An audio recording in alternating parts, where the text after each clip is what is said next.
Bienvenue dans cette première vidéo qui vient en complément de mon article sur l'importance de développer sa posture de leader dans son management. C'est devenu quelque chose d'essentiel de nos jours et dans cette vidéo, nous allons comprendre pourquoi. Générique.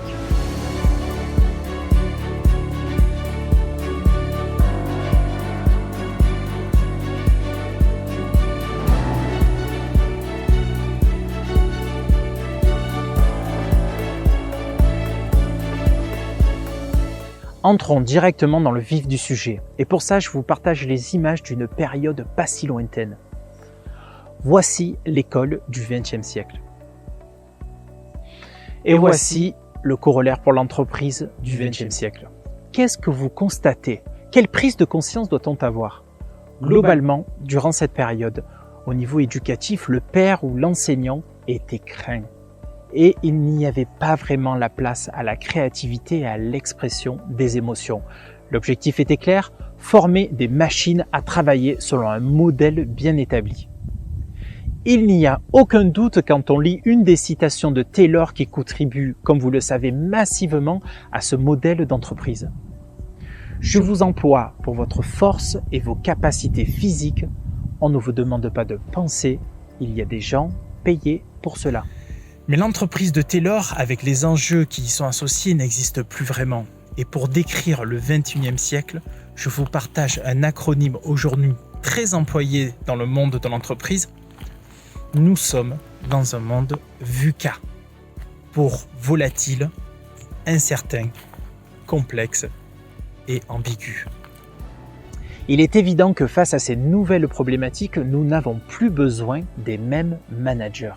Mais que donne l'image de l'éducation et de l'entreprise version XXIe siècle? Voici pour l'école et voici pour l'entreprise.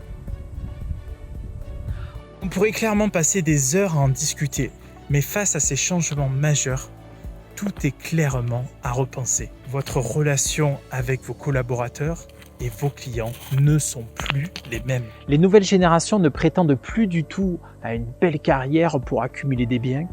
Ils n'ont plus besoin d'avoir pour être et leur salaire n'est plus suffisant. Au niveau des clients, je crois qu'il faut se rendre à l'évidence.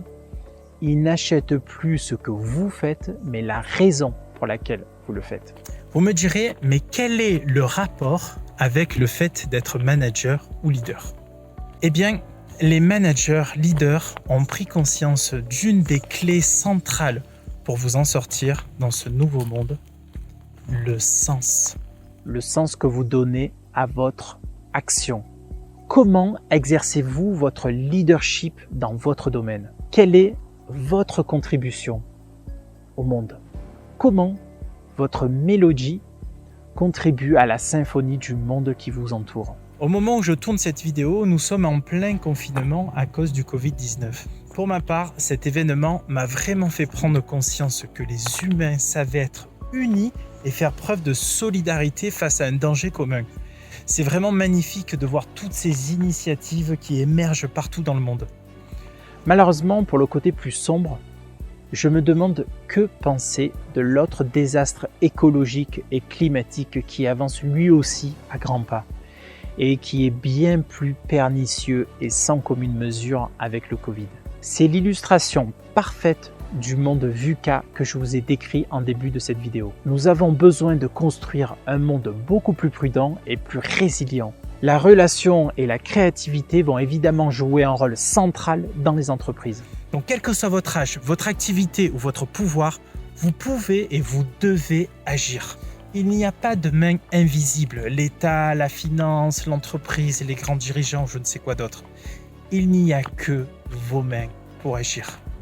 Passer de manager à leader est donc essentiel. Et comme dirait Gandhi, c'est essentiel pour incarner le changement que vous voulez voir dans le monde. Pour ma part, et toujours avec force et humilité, je m'engage à vous partager plein d'informations et plein d'outils précieux pour semer des graines et vous armer pour passer à l'action dans votre management. Je vous dis à très vite pour de nouvelles vidéos. Ciao!